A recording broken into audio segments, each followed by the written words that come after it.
Good morning, good morning, and good morning. And welcome to the next episode of Girls Are Players Too. I'm the mom. And I'm the daughter. Yo, it is a great day today. Why is it a great day? Why is it a great day? Brittany, we hit episode number 25. 25. Yes. 25.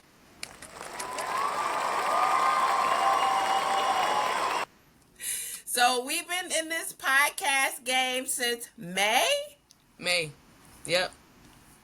And why is 25 so important or so special to us? I even wore our favorite color. Well, I want to just note that we got it tatted because it is very important to us. These are the numbers that we wore not only, I wore it in high school. My mom, she was 52 for a moment and then switched it when she got to college. I carried the number on through college.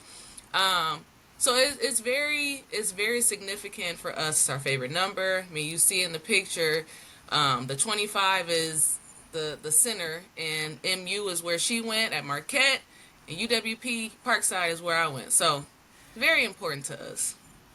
Yeah. So, did you have a picture of us in our uniforms? I Okay. thought. Okay. I thought you may have had that one too, but it's been, the past couple months have been really interesting. We've had a lot of episodes that obviously it's a sports talk back where you and I get to have some banter about current affairs as it relates to sports and different topics related to sports. So we've done a best of with our favorite movies, favorite athletes in certain sports. We're still navigating our way through certain sports that we don't follow as much, like golf or Major League Baseball. And we had a guest in the studio. So that was fun, to be able to bring somebody in and give them an opportunity to share their story with us. And so today's episode, we are bringing a guest. Oh, there it is. Hey, yay, 25. Yay, number 25. So today we're bringing in a guest into our studio, somebody who's very familiar to both of us, but Yes. someone who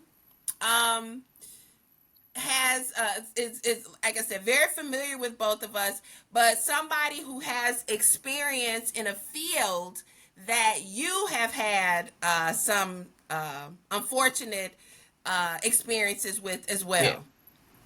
Yeah. Very, very special to me. And, we, here she is. I'm so excited to see her. She's my godmother. Now, she got that title back with my mom, and she were in college, college teammates. And, just to see her, hi AT, just to see her, here are some pictures of her because she is the all-time Marquette women's basketball player, and none other than Dr. Kristen Maskala. So we just gonna give it up. So let's talk a little bit about Dr. Maskala. Hey girl, hey. Dr. Maskala is from the Tinley Park area in Illinois. Played high school ball at Immaculate Heart of Mary, which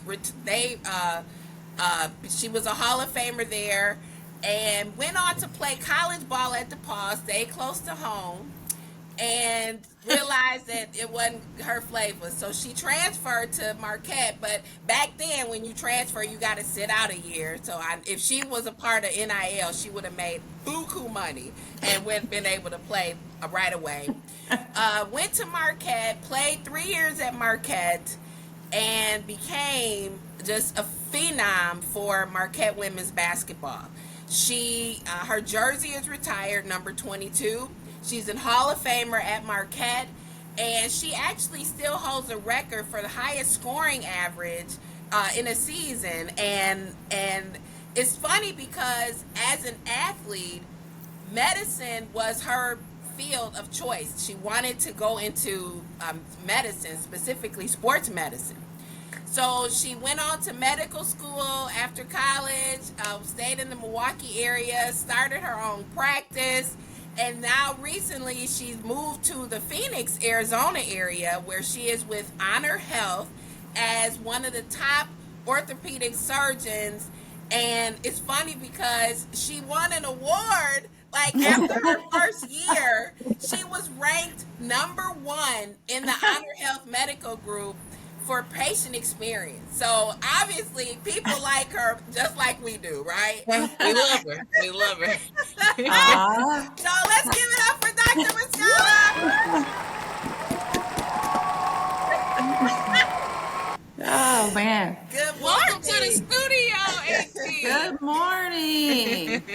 You're the Good morning. mama, she's the daughter, and I'm the godmama. That's it. Yes. That's Yes. it. Yes. Stop Good sharing to for a be moment. here. We are gonna kick things off because I know we all have to go to work, right? So Yes. it's what we do. But how did you, or well, tell me what your official title is, because I know sometimes we take for granted orthopedic surgeon, but what are you? What's your official title? So I am orthopedic surgeon and I'm fellowship trained in sports medicine, which Okay. means I do a lot of arthroscopic surgery. So my primary specialty is shoulder and knee. Oh, Shoulder okay, and all knee. right. And Mm. how long have you been in practice overall? So I've been in my own practice for 22 years. Wow. Yeah, it Hey, went by that's a special fast. number for you.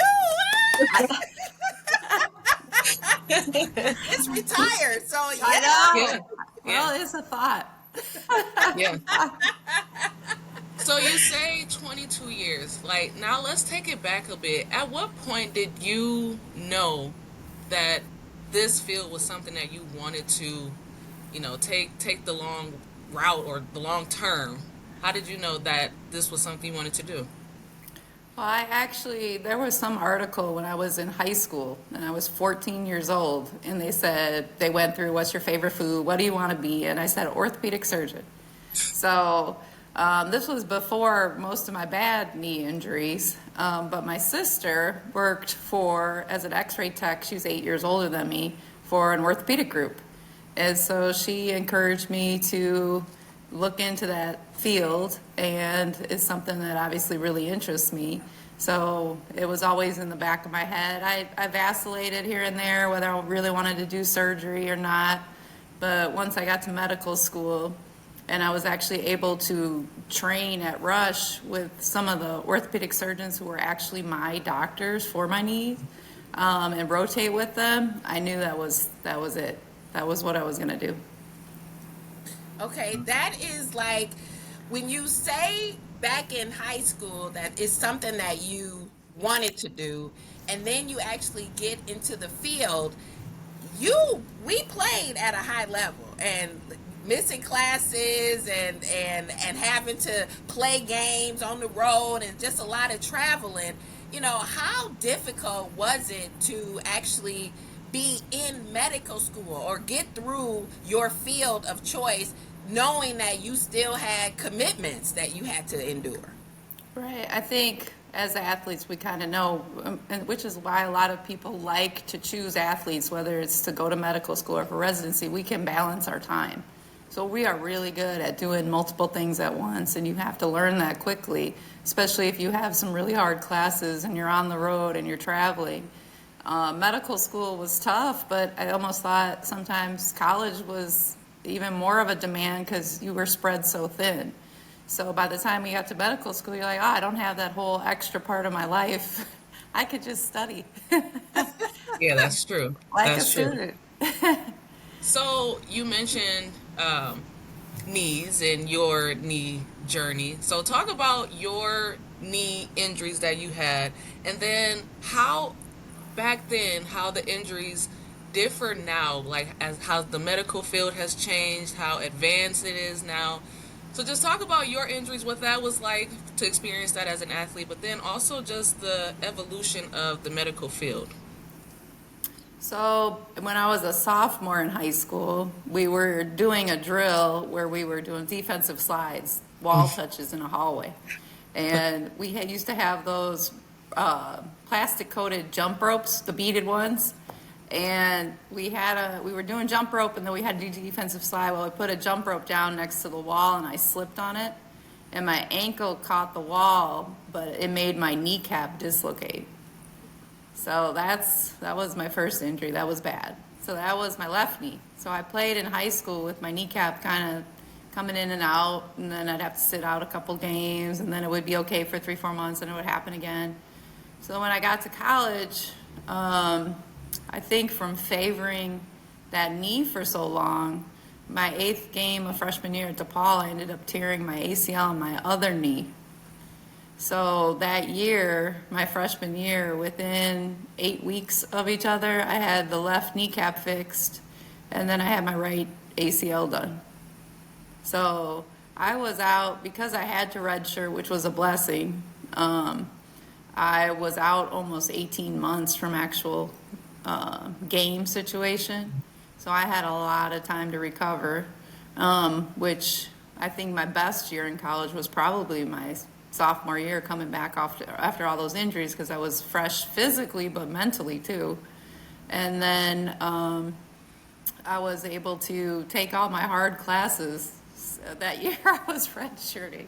So I took organic chemistry, physics, biochemistry that whole year that I was redshirting. So that helped with my academics as well. Woo, Lord. Yeah.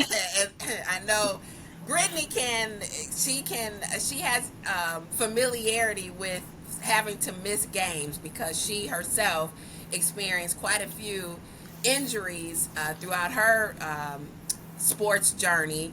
And I think somebody that we looking at actually helped Brittany's in her recovery. So Yeah. I mean, how was that when you saw your goddaughter come in for a procedure and you actually performed surgery on her? 6 times. 6 times.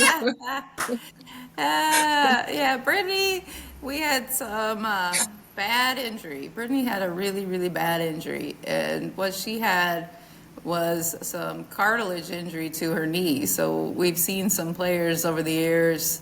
Greg Odom had a similar thing, and it's so devastating to know that it's somebody you love who has this injury. You're going to try everything to fix the problem. The particular problem she has is not easily fixable. And so it was hard to watch her go through that. And she ended up injuring her other knee too a little bit. So it's a kind of similar thing. When one leg is injured, it's more common than to injure the other one because you're favoring it. So it was a hard thing to watch, but I was glad I was there for her and got to watch her play college at a high level because she was unbelievable. For her injury to come back from what she did, she was unbelievable. Well, she did retire early, so I did. thank God for video or VHS tapes and DVDs, right? Because we at least can go back and see her play. Yes. So when we move into the NBA, so Achilles tears happen, and we say it's prevalent because we know the names. Dame Lillard tore his, Jason Tatum tore his, and I think everybody in the world watched Tyrese Halliburton physically tear his. I mean, we literally saw it was like a zipper came up his leg, and immediately Brittany, she texted me because one of the episodes prior, she was saying he had a calf strain. She was like, I think they need to sit him, like, for real. And I was like, ugh. She was like, you know what that? I was like, ugh. But though, he's not going to sit. And we saw it happen. Overall, in the NBA, 9 players suffered an Achilles tear this year. And people are going crazy because it's like, oh, it's too many games. It's overused. Is that a lot when you have over 300 players or what? It is, if you looked at the general population or, recreational athletes. But when they're playing at that high of a level and they're exposed to so much micro trauma from playing all these games, and they're playing maybe sometimes hurt or with a calf strain above it, then they're definitely putting themselves at higher risk. So we've seen it now a couple times where people have had a calf problem and they're trying to get back, and then there goes the Achilles. And what's happening there is that when you tear your calf muscle or strain your calf muscle or pull your calf muscle, that muscle is stretched, right? And so it's starting to heal, and then they come back and they stretch it again. Oh, now we're out 2 more games. If you let it get too tight, then what's beneath it is your Achilles, and if that's tight and it's pulling on something that's tight or that's already injured, that's when it ruptures. Okay. So you have to be really careful about playing when you're injured. You've seen the same thing with Caitlin Clark. Same thing. Here's that muscle. We got it stretched out, but it's trying to heal because it's injured. She goes to step wrong. Now she's out 5 more games. So I always think the worst injury for athletes in a explosive sport like football, basketball, soccer is a hamstring or a quad tendon or a calf injury, because to get back during your season and get back to those explosive movements while that muscle's still healing or that tendon's still, bad news.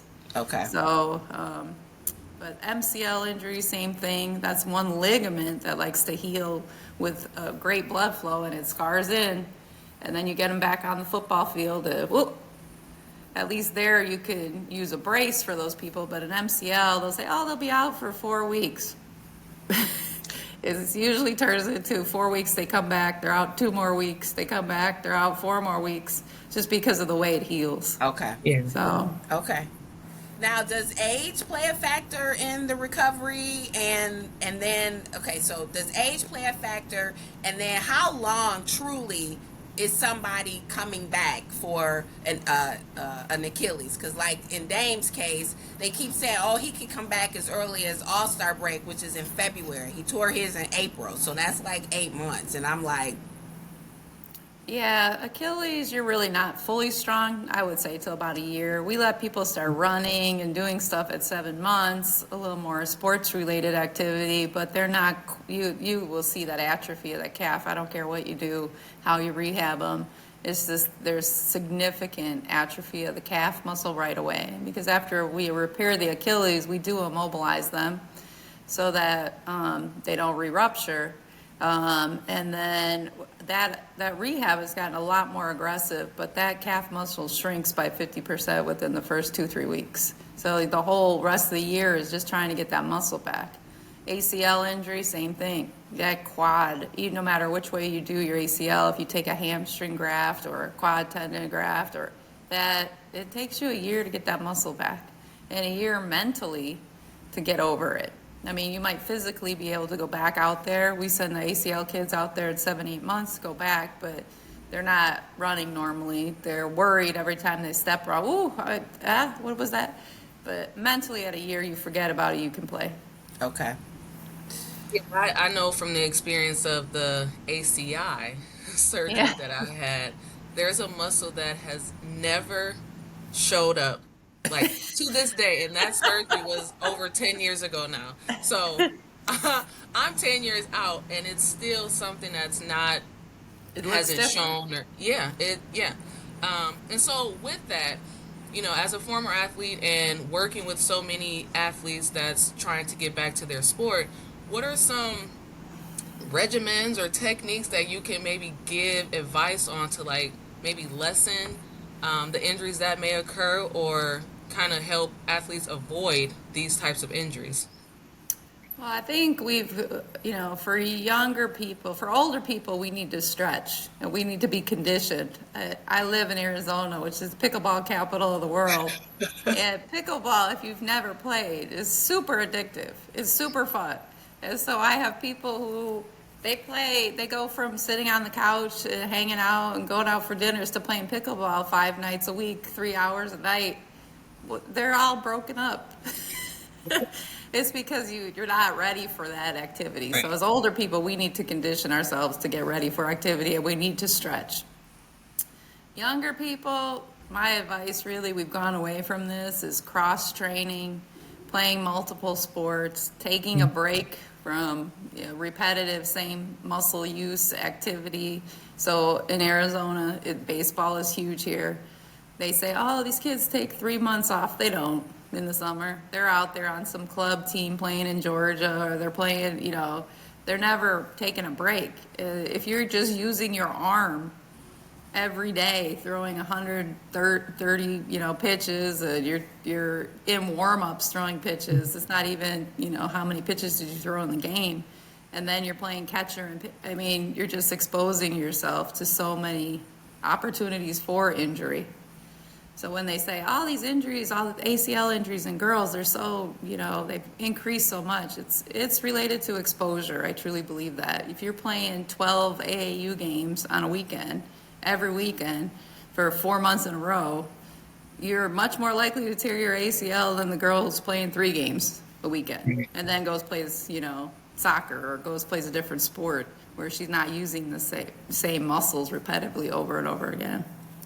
Well, it's funny because, well, it's not funny, but it's interesting because this is what's funny. When I was playing, and we saw women get hurt, they always talked about, the balance of a woman's hips.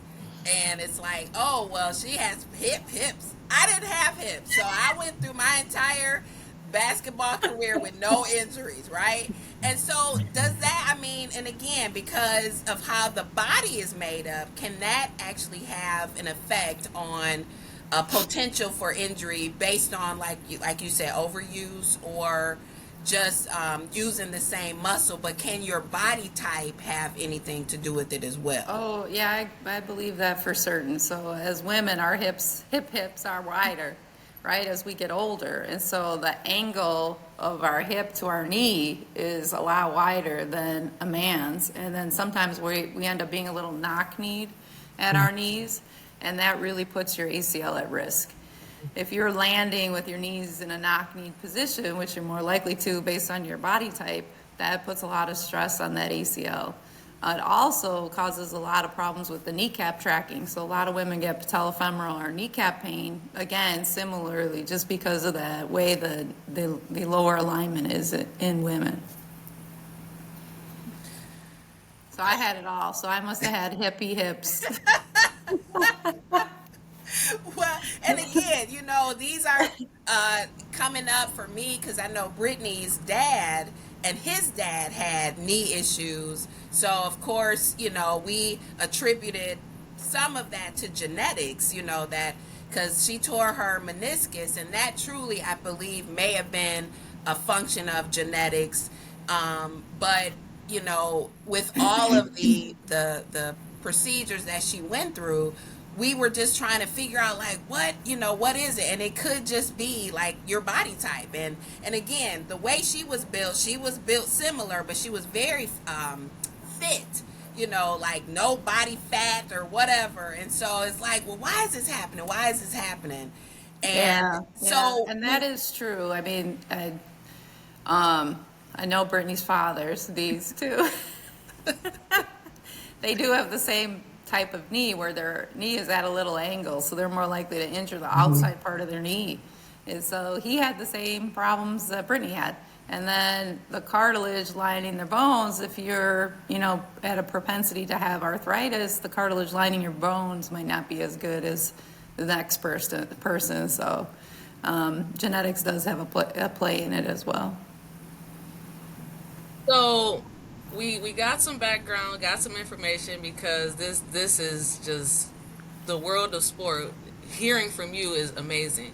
But, I'm just curious to know, you're a doctor, you're a mom, you're a wife, how do you balance it all? How do you, keep it all going?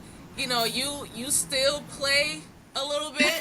So talk about that, just the balance, that's your son. And you're playing with them. So speak a little bit into, like, your life now, the doctor, the wife, the mom, the former, still maybe current athlete. Yeah, it's busy. It's busy, but we as women just got to keep it going. The fire's always burning somewhere. We just got to run to it. And I think your mother's been through it. I'm just going through it. But high school, he's just going to be a freshman. And this is, there's Bridget, another teammate. So high school is here upon us, and it is really busy. I thought middle school was busy, but just starting high school, I think this is going to fly by, but it's also very busy. But it is a balance. I mean, I obviously go to work and then come home and, have to try to get to games and practices and do what I can to keep our sanity. But I think it's important as a family just to take time, go to a movie. Don't always do something sports. Go on a vacation together while he still wants to hang out with his parents. Soak all that time you can. And if he wants to go shoot around, even though I've been on my feet all day, I'll get out there and rebound. I can't play against him anymore because he blocks every shot I take, but I'll get out there at least, show some support. But it's a fleeting moment in your life, and it's going to go by fast. And so our job is just to be present for the patients, be present for my child, my husband, my life, my dog. Everybody wants a piece of you. Absolutely, absolutely, and it's tough, and for us, we started Girls Are Players too because we felt like we needed more women in this space to be able to talk sports, to bring information to people from our perspective, especially former athletes, mom, daughter. But as a physician, as a medical physician, we don't see a lot of women in orthopedics. So what does that landscape look like now as a female that's in that field?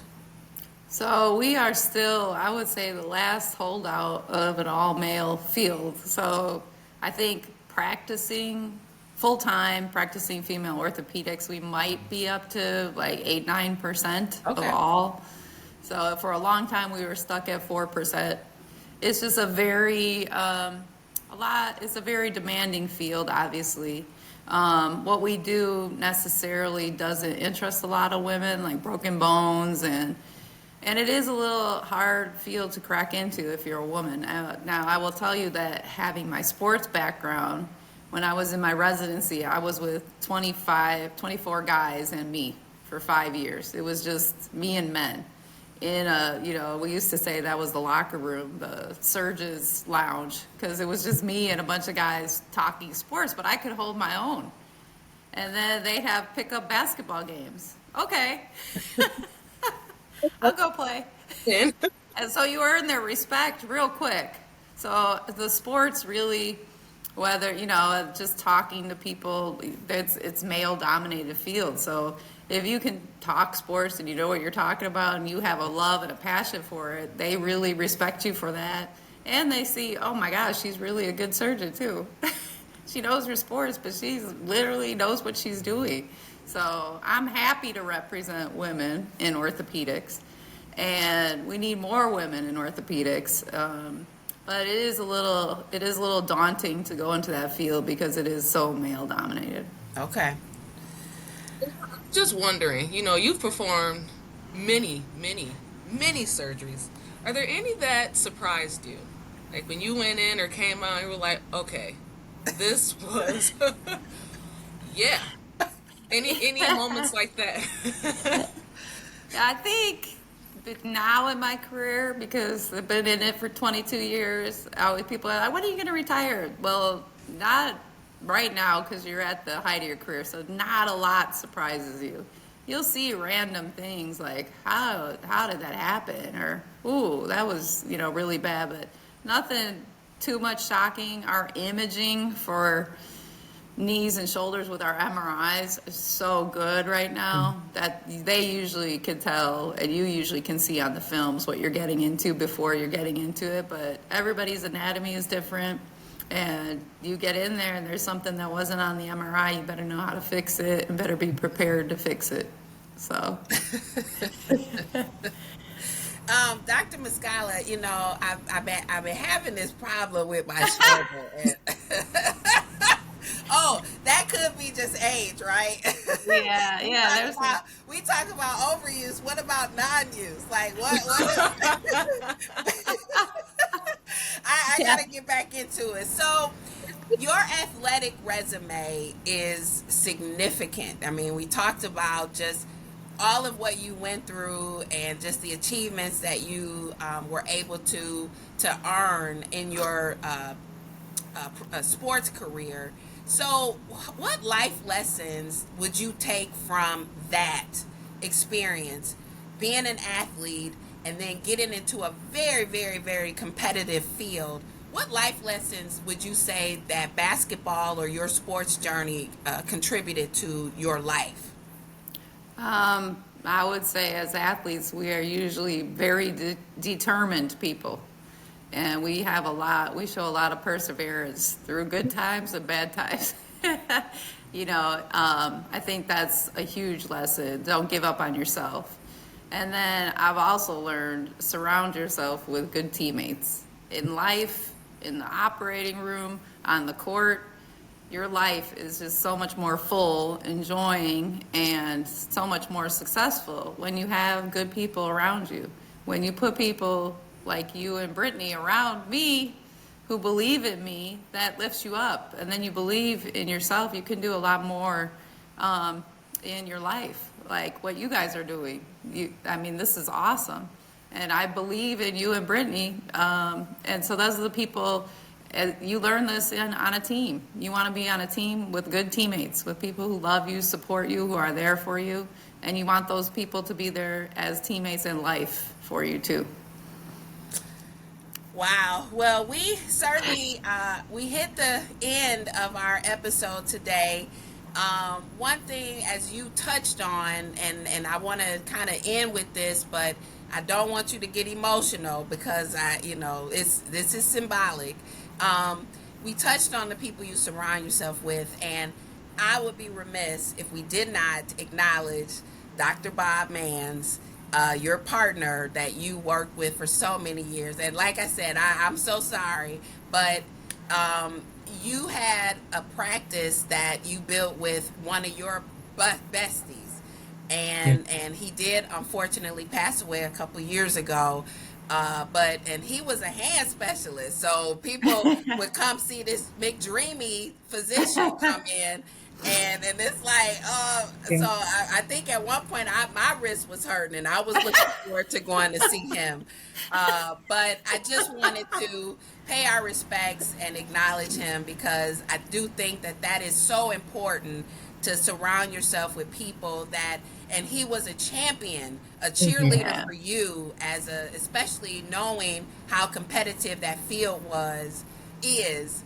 But we got to give it up for Dr. Bob. Yeah, we are definitely going to give it Yeah, up. I'm telling you. Y'all that don't know, Bob was fine as hell. I mean, he was our McDreamy. So The hair. He was my best orthopedic teammate. You were my best basketball teammate. He was my best orthopedic teammate. No doubt. No doubt. Smart. He was handsome, but smart and caring. And you never had a doubt. You needed him for something, but boy, did he give himself to his patients too. yes, So yes. So right. we have come to the end of Girls Are Players 2. Dr. Kristen Maskala, thank you so much for being here and dropping mad knowledge and just sharing your experiences with us. Episode 25. I mean, Brittany and I, 25. we can't believe that. And you know all about 25. 25. We fine. My favorite 25s are right here. Best duo. Well, Congratulations everybody. on your 25th episode. Keep Thank rolling, you. ladies. Keep Thank you rolling. so We much. love you. Thank you. And make sure when we send this to you, make sure you share it. Yes. Everybody Oh, yeah. continue to click like, share. We're not going anywhere because as long as sports are out here, we gonna find We something here. to talk about. Well, we appreciate you. Yes, we appreciate you and we love you so much. Love And you all too. of you out there, hope you all enjoy this episode and have a great rest of your week. It's almost the weekend. So with that, we are signing off. Bye, ladies. Bye.